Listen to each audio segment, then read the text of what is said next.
politicien Anthony Saint-Léger est avec nous pour un œil sur les médias. Anthony, bonsoir. Bonsoir, bonsoir à tous.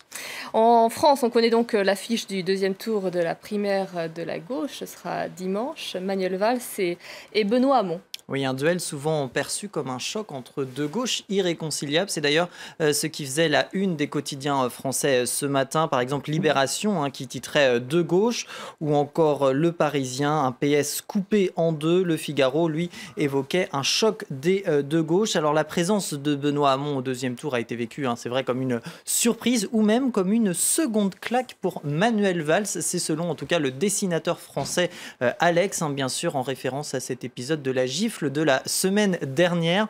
Autre dessin, celui de Nicolas, cette fois-ci, qui lui insiste sur le côté pugnace de l'ancien Premier ministre. J'ai été Premier ministre après avoir fait 5%, ce sont ses scores à la primaire de 2011. Avec 31%, je dois être président. À moins que ce ne soit pas tout à fait 31%, parce que ce qui a surtout retenu l'attention, c'est le cafouillage autour de la participation et des scores des candidats. Entourloupe ou cafouillage, titrait même Ouest France, car hier à 23h, la primaire citoyenne annonçait, le site officiel annonçait 1 300 000 votants.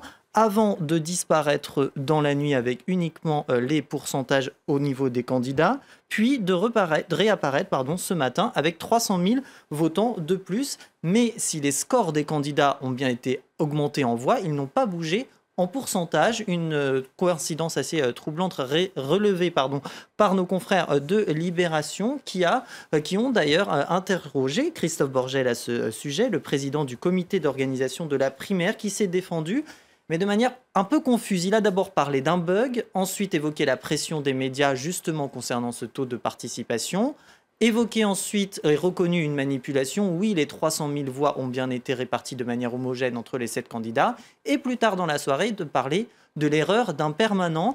Alors c'est vrai que cette confusion et ce bidouillage est mal passé auprès des internautes. Alors certains ont d'abord tenu à s'en amuser. C'est Ludovic qui nous dit c'est la médaille Fields de la mathématique électorale, spécialiste de la règle de 3 et du tableur Excel. D'autres ont repris cette phrase de Martine Aubry de 2011 qui dénonçait les propos de François Hollande lors de la primaire. Quand c'est flou, c'est qu'il y a un loup, ou encore, beaucoup l'ont fait, ou encore cet autre internaute qui lui estime que de mentir pour sauver l'honneur, c'est tout simplement lamentable. D'autres estiment que c'est loin de la gauche exemplaire tant et tant vantée. Et enfin, cet internaute qui est élu et militant PS en appelle même à la démission de Jean-Christophe Cambadélis, le premier secrétaire du parti, et de Christophe Borgel. Alors, il faut savoir que toutefois, la haute autorité a publié un communiqué dans la soirée avec un autre chiffre, 1 597 000 votants, précisant qu'elle attendait encore les résultats de 400 bureaux de vote.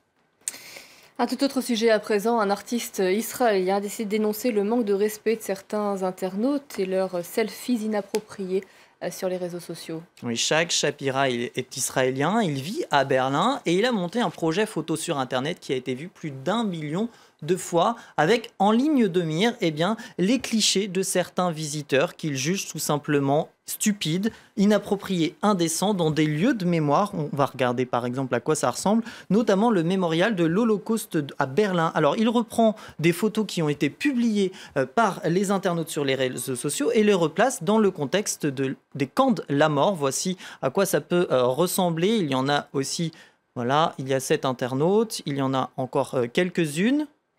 Voilà, on voit le avant et le après. Alors son but, c'est de rappeler que justement dans certains endroits, c'est le poids de l'histoire qui impose la décence. Et c'est une démarche assez choc qui a été jugée parfois provocante, parfois de mauvais goût, mais également saluée par de très nombreux internautes. Par exemple, cet internaute qui nous dit « c'est fascinant et assez perturbant, mais ça nous interroge sur notre devoir de mémoire ». Il y a aussi cet autre internaute qui estime que c'est un beau projet, même si l'anachronisme est assez troublant. Une réaction à une société pervertie pour ce tweeto.